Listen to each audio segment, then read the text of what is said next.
चयनित हुए हैं। ऐसे अधिकारियों का चयन संपन्न होने के बाद आज राज्यपाल महोदय के कर कमलों से उन्हें यहां पर नियुक्ति पत्र भी वितरण होने का कार्यक्रम संपन्न हो रहा है। मैं नवनियुक्त बाल विकास परियोजना अधिकारियों को उनके चयन के लिए उन्हें बधाई देता हूं। उत्तर प्रदेश लोक सेवा आयोग को समयबद्ध ढंग से इस कार्यक्रम को आगे बढ़ाने के लिए हृदय से धन्यवाद भी देता हूं और आप सबसे अपेक्षा रखता हूं कि चयन की प्रक्रिया आपने देखी होगी कितनी पारदर्शी थी। आपको कहीं सिफारिश कराने की आवश्यकता नहीं पड़ी होगी। मेरिट के आधार पर सारे कार्यक्रम हुए हैं। जब सरकार मेरिट के आधार पर आपका चयन करवा रही है, उस प्रकार की सुविधा दे रही है, उस प्रकार का मंच दे रही है, तो सरकार ये अपेक्षा आप सबसे रखती है कि आप भी इस मिशन के साथ जुड़ करके ईमानदारी पूर्वक परिणाम दीजिए, क्योंकि बच्चे ये ईश्वर की कृति है। उसके लिए शासन के द्वारा अनुमन्य जो सहायता है ये उस तक पहुंचना चाहिए। एक ईश्वरीय कार्य है और उस ईश्वरीय कार्य के साथ अगर हम सब जुड़ते हैं तो ये मान करके चलिए कि हम स्वयं को धन्य करते हैं, क्योंकि यह आप राष्ट्र की आधारशिला को मजबूत कर रहे हैं। और एक कुपोषित बच्चे और एक कुपोषित मां से उम्मीद नहीं की जा सकती कि वह समाज और राष्ट्र की वर्तमान की चुनौतियों का सामना करने के लिए समाज के साथ खड़ी हो सके। अनेक प्रोग्राम हैं, अनेक कार्यक्रम हैं, उन कार्यक्रमों के साथ हमें जुड़ना होगा, उन कार्यक्रमों को ईमानदारी के साथ पहुंचाना होगा।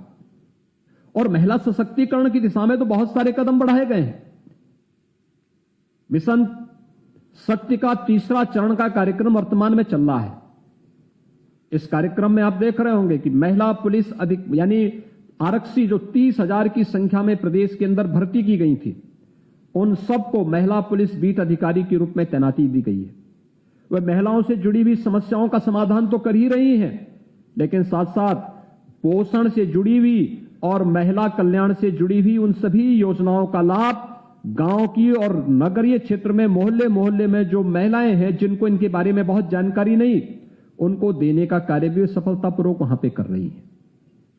दूसरा, इस अभियान को कैसे हम सफलतापूर्वक आगे बढ़ा सकते हैं, इसमें बहुत बड़ा कार्य हो सकता है। हमारी आंगनवाड़ी यहां पर है।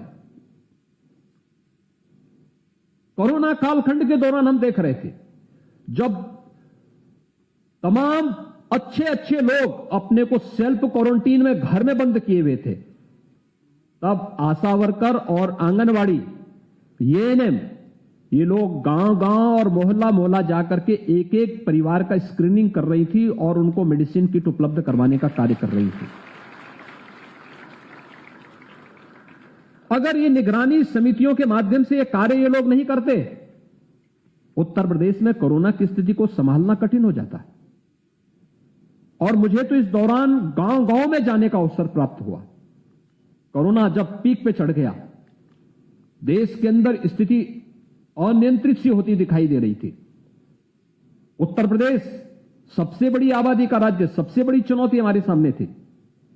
उस समय कैसे इस समस्या का समाधान हो, तो मुझे लगा कि नहीं, मुझे स्वयं फील्ड में निकलना चाहिए। और तब मैं जाता था, गांव में जाता था, मैं देखता था, कोई मिले ना मिले, लेकिन वहां पे आंगनवाड़ी और आशा वर्कर जरूर मिल जाती थी हम लोगों को। कितना अच्छा काम उन लोगों ने उस समय किया था।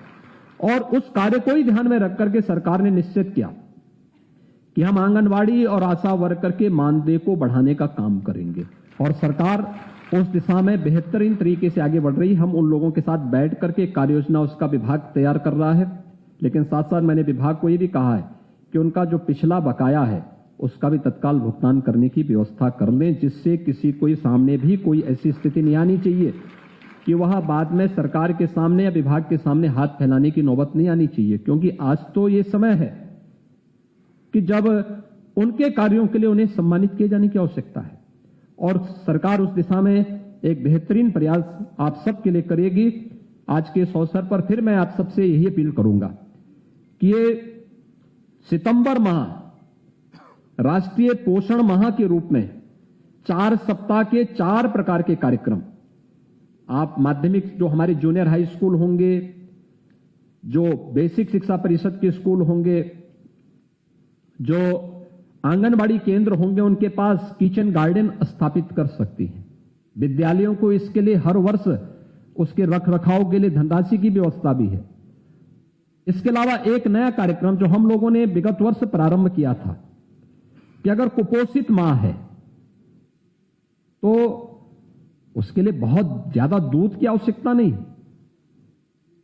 हमारे पास प्रदेश में 6 लाख गोवंश वर्तमान में निराश्रित गो आश्रय स्थलों में है। उनमें बहुत सारी गाय ऐसी हैं जो दूध देने वाली हैं। वो 200 ग्राम, 300 ग्राम, 500 ग्राम तक दूध देती हैं। अगर इसमें से 50 ग्राम दूध सुबह, 50 ग्राम दूध शाम को किसी भी कुपोषित मां को मिल जाए या किसी कुपोषित बच्चे को मिल जाए, उसके लिए अमृत हो जाए।